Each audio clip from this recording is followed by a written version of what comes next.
자, 두 번째 만나볼 인물은 서울 성북을의 김남근 더불어민주당 후보입니다. 전화 연결 한번 해보도록 하겠습니다.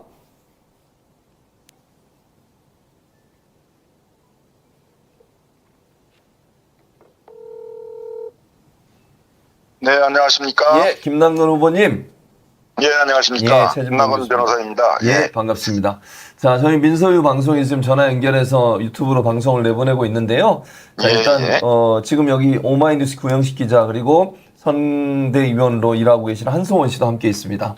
인사. 예, 안녕하십니까? 반갑습니다. 예, 반갑습니다, 기자님. 예. 자, 김남근 변호사님 또 후보님은 정치 신인이긴 하지만 변호사로 시민사회 활동 많이 하셨고 또 언론에도 많이 출연을 하셨기 때문에 인지도가 어느 정도 있다고 볼 수 있을 것 같고요. 그런데 이제 시민사회 활동이나 이렇게 필드에서 하셨지만 정치는 이제 처음 들어오시는 거거든요. 예, 예. 네, 현실 정치에 들어와야겠다 이렇게 생각하시는 뭐 이유가 있으실까요? 저는 참여연대와 민변에서 시민운동을 하면서 주로 민생개혁 입법운동을 했었습니다. 예. 뭐 예를 들면 상가 임차인들이 거리로 내쫓길 때 상가건물 임대차 보호법 제정운동을 했었고요. 네. 고리사채 피해가 클 때 이자제한법 대부업법 제정운동을 했었습니다. 네. 남양유업 사태 같이 대기업 그 갑질 불공정들이 있을 때 가맹점주 대리점주 보호하는 그런 입법운동을 했었고요. 이렇게 이제 주로 입법운동을 하다 보니까 그 민주당 안에서도 밖에서 문제 제기를 하는 것보다 안에 들어와서 문제를 해결하는 역할을 하는 게 좋지 않겠냐는 그런 권유들이 계속 있었고요. 예. 또 밖에서는 중소상인단체나 주거단체 등에서 직접 한번 들어가서 우리를 대변해 줬으면 좋겠다라는 그런 요청이 있었기 때문에 이제 이번에 출마를 하게 된 것입니다. 예. 알겠습니다. 현장에서 뛰시면서 입법 활동의 필요성을 좀 실감하셨고 그런 일을 하기 위해서 직접 뛰어주셨다 이렇게 말씀해 주셨는데 자, 두 번째 질문을 우리 한소원 씨가 해주시기 바랍니다. 네, 안녕하세요, 후보님. 예, 안녕하십니까. 예, 한소원 씨. 네, 두 번째 질문 드리도록 하겠습니다. 네. 네, 후보님께서는 시민사회 출신으로 입법운동을 전개해 오셨는데요. 이번 네. 총선을 통해 국회로 입성하시게 되는 게 저 또한 기대가 많이 되는 것 같습니다. 후보님께서 국회로 입성을 하게 되신다면 어떤 부분에 가장 중점을 두고 입법 활동을 해나가실 예정이신지 그런 어떤 계획을 갖고 계신지 한 말씀 부탁드립니다. 뭐, 첫 번째로는 경기가 이제 장기적으로 침체되면서 대기업들이 중소기업이나 자영업자들에게 부담을 떠넘기고 있습니다. 그래서 이걸 방치를 하게 되면 중소기업이나 자영업자에 고용된 노동자들이 저임금 노동자로 전락할 가능성도 많고요. 중소기업이나 자영업자 자체가 이제 경쟁력이 약화될 가능성이 많습니다. 그래서 이런 불평등 양극화를 줄이려면 자영업자나 중소기업이 개별 기업이 아니라 단체 베이스로 거래 조건 개선 교섭을 할 수 있도록 해줘야 되거든요. 그래서 뭐 가맹점법, 중소기업 협동조합법, 상생협력법과 같이 중소기업 자영업자 단체들이 거래 조건을 단체 교섭할 수 있는, 단체 협상할 수 있는 법안들을 지금 추진하려고 하고 있습니다.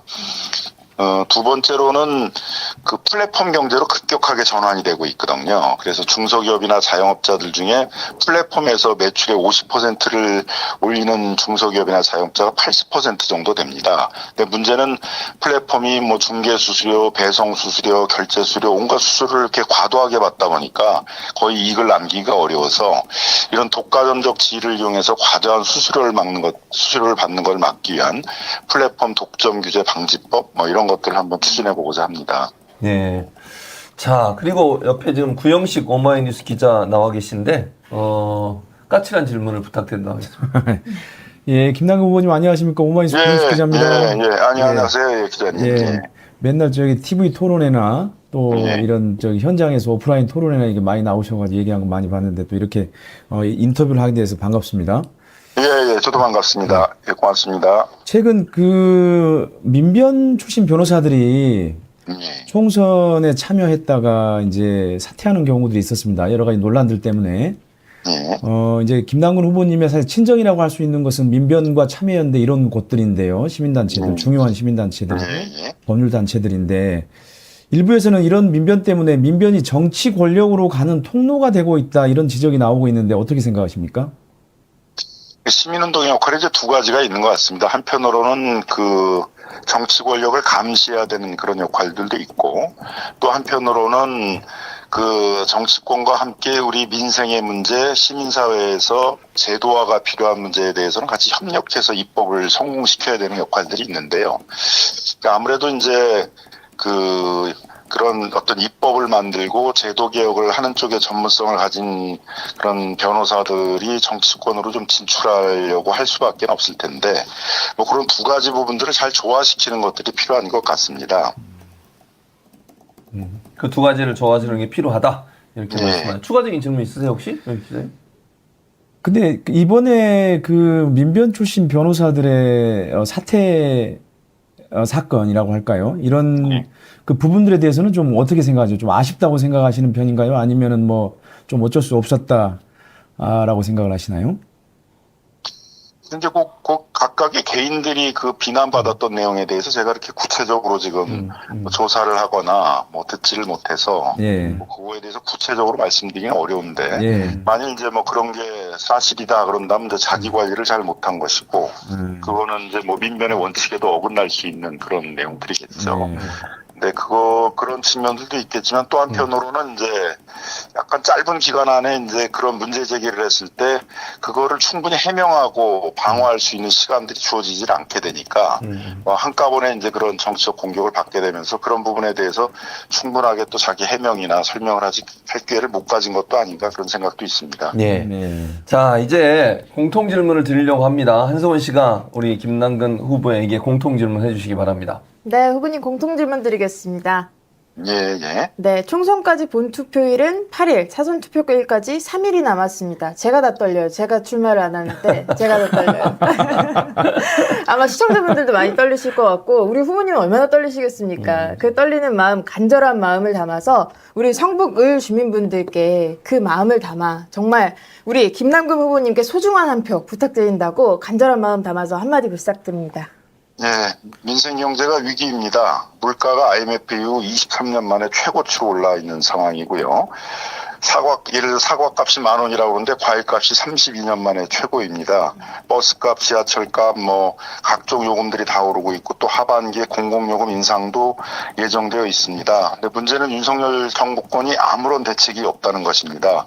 미국과 일본, 독일 같은 주요 선진국들이 300조에서 400조 정도의 민생 살리기 예산을 만들어서 고물가의 원인인 에너지나 전기값을 낮추려 하고 또 민생 경제를 살리기 위한 여러 가지 재정 정책들을 쓰고 있는데 오히려 윤석열 정권은 56조나 세수를 펑크내고 민생 예산들을 줄줄이 다 삭감하고 있거든요.